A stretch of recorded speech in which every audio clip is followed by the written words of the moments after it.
नमस्कार दोस्तों।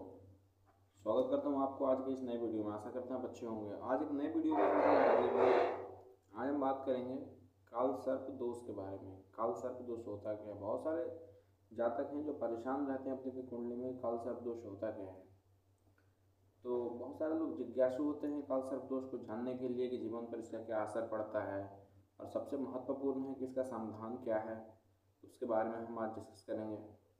तो जब किसी भी व्यक्ति में कोई भी जातक हो, उनकी जो कुंडली होती है, उनकी जो नेटल चार्ट होती है, उनमें सभी ग्रह राहु और केतु के बीच में अगर आ जाते हैं तो इसे काल सर्प दोष कहा जाता है। जैसे यहाँ पे हमारा एक केतु है और यहाँ राहु है और सारे ग्रह इन दोनों के बीच में आ गए तो ये हमारा काल सर्प दोष कहलाता है। राहु और केतु दोनों क्या है?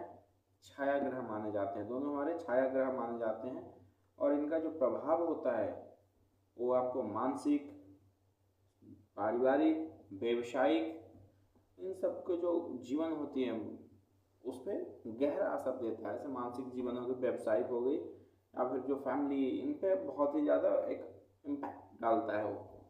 तो ये मेनली 12 प्रकार के काल सर्प दोष होते हैं। जैसे हमारे अनंत हो गए, कुर्ल हो गया, वासुकी हो गए, शंखपाल हो गए, पद्म हो गए, महापद्म हो गए, और भी इस तरीके से है 12 तरीके के या 12 प्रकार के होते हैं।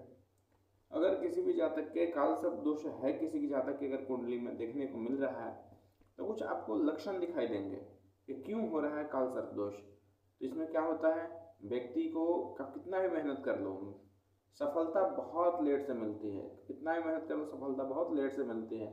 आपका जो दाम्पत्य जीवन है उसमें काफ़ी ज़्यादा आपका उतार चढ़ाव देखने को मिल जाएगा। आपको आर्थिक स्थिति हमेशा आपकी स्थिर नहीं होती है। मतलब जो आपकी जो आर्थिक स्थिति है, फाइनेंशियल स्टेटस हमेशा स्टेबल नहीं होगा, अनस्टेबल रहेगा और स्थिर होता है वो हमेशा।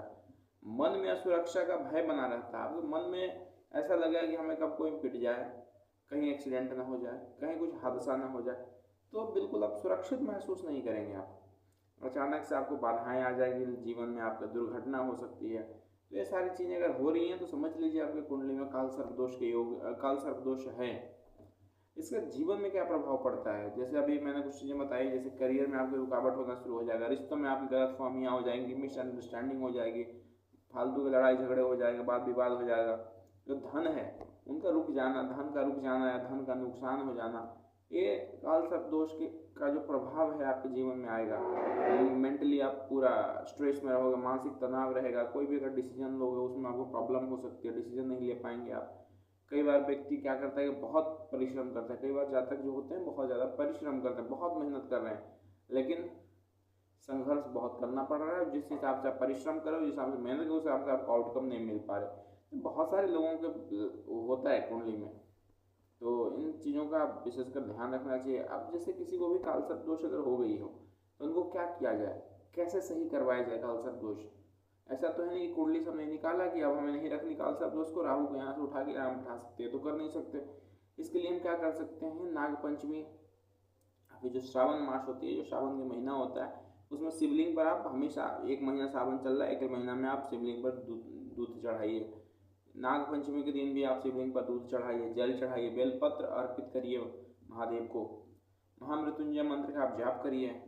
राहु केतु का नियमित तरीके से आप जाप करिए। उनका मंत्र होता है, राहु और केतु का मंत्र होता है, उनका नियमित रूप से अगर आप जाप करें या महामृत्युंजय का आप जाप करें तो काल सर्प दोष कम होने शुरू हो जाएगा, उसके असर आपको कम जाएंगे।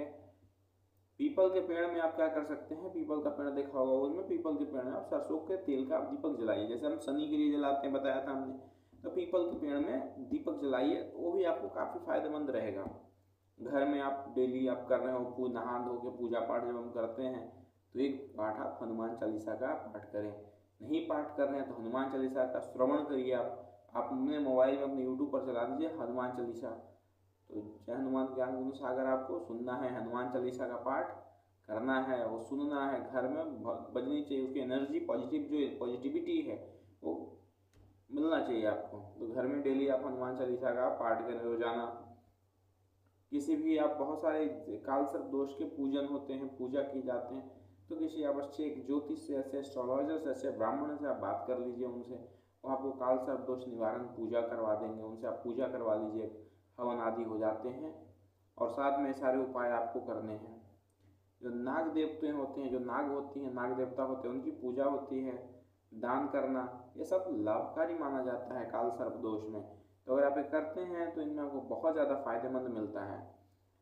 लेकिन दोस्तों क्या है कि जब आप किसी भी व्यक्ति को, किसी भी जातक को काल सर्प दोष उनका उनकी कुंडली में आता है, चुनौतियाँ तो जरूर लेके आता है आपको, लेकिन ये बाधा मतलब उस तरीके का अज्ञेय बाधा नहीं होता है।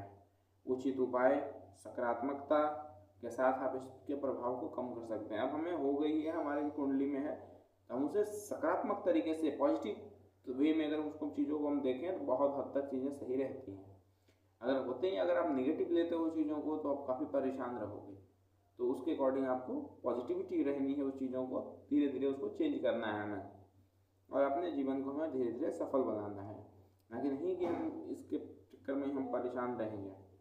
यह क्या है कि हमारी जो ग्रह है, हमारी मेनली कर्म शक्ति को प्रभावित करता है, मेनली कर्म शक्ति को प्रभावित करता है। लेकिन हम सही कर्म करेंगे तभी हमारे जीवन का जो ध्येय है आगे की तरफ बढ़ेगा। तो इन चीज़ों पर हमें ध्यान देनी है। मिलते हैं आपसे एक नई वीडियो के साथ। अच्छी लगी हो वीडियो को लाइक करना है, कमेंट करिए, शेयर करिए, चैनल को सब्सक्राइब करना ना भूलेंगे। मिलते हैं आपसे एक नई वीडियो के साथ, तब तक देखिए आप काल सर्प दोष।